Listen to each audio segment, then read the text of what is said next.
Break के बाद में एक बार फिर से आप सभी का स्वागत है। अगली खबर की ओर बढ़ेंगे। अब ईरान इजराइल संघर्ष के बीच में विदेश में फंसे भारतीयों को सुरक्षित वापस लाने के लिए भारत सरकार सक्रिय है और इसी कड़ी में उत्तराखंड सरकार भी पूरी तरीके से अलर्ट मोड पर है। गढ़वाल मंडल आयुक्त विनय शंकर पांडे ने साफ किया है कि अगर उत्तराखंड का कोई भी नागरिक ईरान में फंसा हुआ है तो उसे सुरक्षित वापस लाने के लिए सभी जरूरी कदम उठाए जाएंगे। और आयुक्त पांडे का कहना है कि भारत सरकार पहले भी यूक्रेन जैसे संकटग्रस्त क्षेत्रों में सफल ऑपरेशन कर चुकी है और अब ईरान में फंसे भारतीयों की वापसी पर भी तेजी के साथ में काम चल रहा है। उत्तराखंड प्रशासन ने लोगों से भी अपील की कि अगर किसी का कोई परिजन ईरान में फंसा हो तो वो प्रशासन से तुरंत प्रभाव से संपर्क करे ताकि तत्काल कोई कार्रवाई की जा सके। हमारे जो भी भारतीय कहीं भी, चाहे वो यूक्रेन का वार रहा हो, तो आपको पता होगा कि किस तरह से ऑपरेशन चला कि वहां से लोगों को सुरक्षित निकाला गया था। और आज के समाचार पत्रों में यह निकला हुआ है कि जो भी हमारे देशवासी ईरान में हैं उनको भी लाने की प्रक्रिया चल रही है।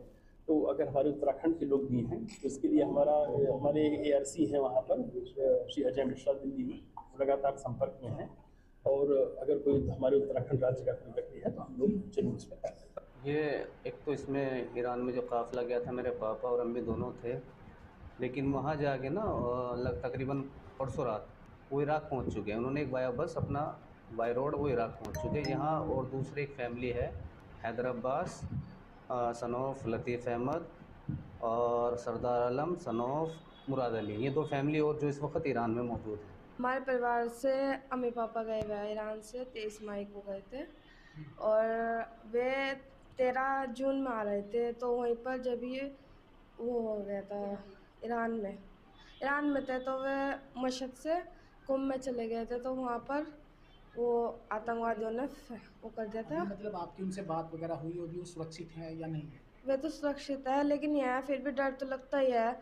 आपने जब तक आते नहीं तो इस वजह से ये आज हुई थी बात। ये आप अपनी सरकार से क्या मतलब कहना चाहेंगे? ये कहना चाहते हैं कि आप जल्दी से जल्दी उन्हें अपने वतन बुलाइए और ताकि सब शांति हो जाए। उत्तराखंड में वन्य जीव संघर्ष के मामले लगातार बढ़ते जा रहे हैं। जंगलों में फलदार वृक्ष की कमी और मांसाहारी जानवरों की वनों में भोजन की कमी होने के कारण वह आबादी की ओर आ जाते हैं और इसकी वजह से मानव जीव वन्य जीव संघर्ष बढ़ता चला जा रहा है। और वन मंत्री सुबेद उनियाल ने बताया कि जंगली जानवरों के हमले को लेकर के लगातार लोगों के साथ में बैठकें की जा रही हैं और उन्हें जागरूक करने के लिए कई अभियान भी चलाए जा रहे हैं और लोगों को ये बताया जा रहा है कि किस तरीके से जंगली जानवरों को आबादी में आने से रोका जाए। जंगल की आग को जन सहभागिता से कैसे रोके, हम इसको केवल जन सहभागिता पर फोकस करके आगे चल रहे हैं कि इन चीज़ों को रोका जाए। इसके अलावा हमने कुछ टाइगर्स को, आपने देखा जब कार्बेट में डेंसिटी से ज़्यादा है तो कार्बेट से 5 टाइगर्स को हमने राजाजी में ट्रांसलोकेट किया और भविष्य में भी और राज्यों को बात चल रही है, कुछ राज्यों को भी हम टाइगर और ये लेपर्ड्स जो है उनको ट्रांसलोकेट करेंगे ताकि यहाँ पर जो घनत्व के हिसाब से ज़्यादा हो रहा है उस पर उसके हिसाब से भी रोक लग सके। लेकिन सबसे बड़ी आवश्यकता है कि आप उनका आहार, इसलिए जंगलों में फलदार वृक्ष रोपित करना।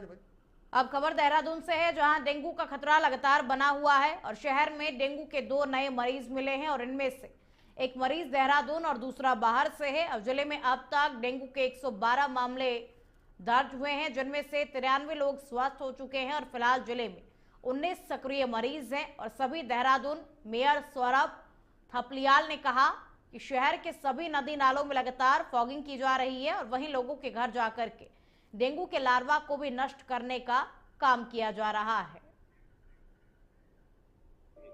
देखिए, डेंगू के लिए भी, क्योंकि हमें पहले से अंदेशा था कि ये तीसरा साल है और तीसरे साल में जो है डेंगू ज़्यादा आक्रामक होकर सामने आता है, तो हमने उसके लिए अपना बहुत पहले से ही हमने अपने जो 5 हमारे एंटी लार्वा टैंकर है वो हमने निकाल दिए थे, जिनकी संख्या हमने बढ़ा के 15 कर दी है।